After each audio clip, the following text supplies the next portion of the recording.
চাওক আপুনি হা আমি যে সেই ৰাইজৰ আগত যে আমি সম্বৰ্ধনা যাচিলোঁ ল'ৰাজন যে ভালকৈ ষ্টেণ্ড কৰি পেলাই যে পাছ কৰি গ'ল, সেই ল'ৰাজনটো এদিন চাকৰি পাব। নমস্কাৰ guys and welcome back to my YouTube channel.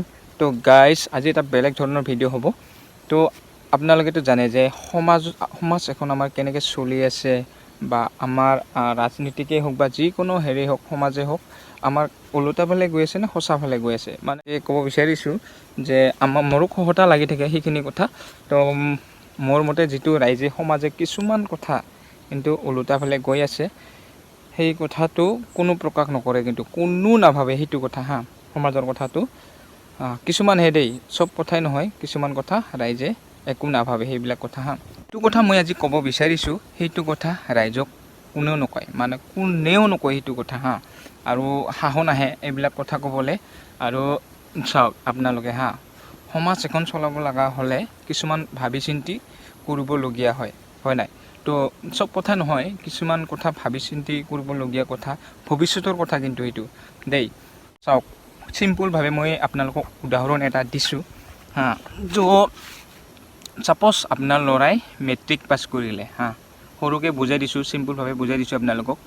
Suppose আপোনাৰ ল'ৰাই মেট্ৰিক পাছ কৰিলে, তাৰপিছত আৰু বেলেগ এঘৰৰ আপোনাৰ মেট্ৰিক ফেইল। তাৰপিছত আপোনাৰ কি হ'ব, খুব ভাল মানে যিজন পাছ কৰিছে মানে তেওঁ ফাৰ্ষ্ট ডিভিজন পাইছে, লেটাৰ পাইছে, চব পাইছে মানে, আৰু এইজনটো আৰু ফেইলেই আৰু। তাৰপিছত আমাৰ ৰাইজৰ মানুহে কি কৰে, আমাৰ ৰাইজৰ মানুহে যিজনে পাছ কৰিছে তেওঁক ধুনীয়াকৈ ছাপৰ্ট কৰাৰ নিচিনাকৈ মানে বিহুৱান দিব, ছাৰপ্ৰাইজ দিব, কিবা কিবি কৰিব আৰু ধুনীয়াকৈ সমাজৰ আগত ধুনীয়াকৈ উলিয়াই পেলাই নাম ৰাখিব, সেনেকুৱা আৰু। তাৰপিছত আৰু আমাৰ যিজন মানে ফেইল কৰিছে তাইকতো কোনো নাযায়, খবৰ ল'বলৈ নাযায়, যিজন পাছ কৰিছে তাইকহে খবৰ ল'ব যায়, হয় নাই? তো এইখিনিলৈকে হ'ল, ঠিকে আছে। তাৰপিছত আমাৰ সেইখিনি কথা ভুল, বুজি পাইছে? তো চাওক আপোনালোকে হা, সেই যে মেট্ৰিক যে পাছ কৰিছে, লেটাৰ পাইছে বা বহুত ভালকৈ পাছ কৰিছে, আৰু একজন আছে ঘৰত কান্দি কাটি হয় নাই? তো আমি তাইক খবৰ ল'ব নাযাওঁ, যিজন ফেইল কৰিছে তাইক খবৰ ল'ব নাযাওঁ। তো পিছত আপোনালোকে ভাবি চাব, যিজন ল'ৰাই ধুনীয়াকৈ পাছ কৰিছে তাইতো আৰু ওপৰত গৈয়ে থাকিব হয় নাই? লাষ্টত গৈ তাই আমাৰ ৰাইজৰ সমাজৰ কাম কৰিব সময় নোহোৱা হৈ গ'ল। চাওক আপুনি হা, আমি যে সেই ৰাইজৰ আগত যে আমি সম্বৰ্ধনা যাচিলোঁ ল'ৰাজন যে ভালকৈ ষ্টেণ্ড কৰি পেলাই যে পাছ কৰি গ'ল, সেই ল'ৰাজনটো এদিন চাকৰি পাবই, হয় নাই? চাকৰি পোৱাৰ পিছত কোনে লগ পায়? সেইটো বাহিৰত পঢ়িব, বাহিৰতে চাকৰি কৰিব, কিন্তু ৰাইজৰ কাৰণে একোডাল নকৰে তাই। এইটো আমাৰ সমাজত এইটো ওলোটা নিয়ম হৈছে হা।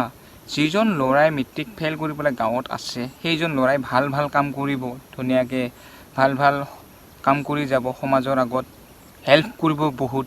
কিন্তু কিছুমান মানুহ আছে, যেতিয়া তাইক আমি যে আগৰ কথা আপোনালোকে মনত পেলাওকচোন, তাইক আমি ইমান হেল্প কৰিছিলোঁ, বিহুৱান দিছোঁ বা ছাৰপ্ৰাইজ দিছোঁ, বহুত কিবা কিবি দিলোঁ, ৰাইজে বহুত সম্বৰ্ধনা যাচিলে তাইক।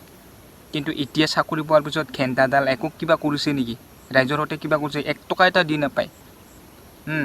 আপোনালোকে ভাবক। সেইটোৰ কাৰণে দুয়োটাকো সমান কৰিব লাগে, মেট্ৰিক পাছ হোৱাজনকো কৰিব লাগে, ফেইল হোৱাজনকো সেই ঠিক তেনেকুৱা মানে সন্মান কৰিব লাগে, কাকো মানে ডাউট দিব নালাগে, বুজি পাইছে? তো সেইটো কথা আমাৰ মানুহে ভাবি নাচায়। কেৱল ভাল কাম কৰা মানুহক মানে বা ছাপৰ্ট কৰিব, ছাৰপ্ৰাইজ দিব, বিহুৱান দিব, কিবা কিবি এং টেং কৰিব, পিছত ঘেণ্টাডাল নিজে পাছ হোৱাৰ পিছত ঘেণ্টাডাল একো নকৰে, সমাজখনৰ প্ৰতি একো ভাবি নাচায়। কিন্তু আমাৰ সেই যে গাঁৱত যে ভকত হৈ যে বহি আছে, সেইবিলাকে ভাল কাম কৰি আছে আমাৰ সমাজত। সেইটোৰ কাৰণে কওঁ, ওলোটা হৈ আছে আমাৰ সমাজবিলাক, বুজি পাইছে?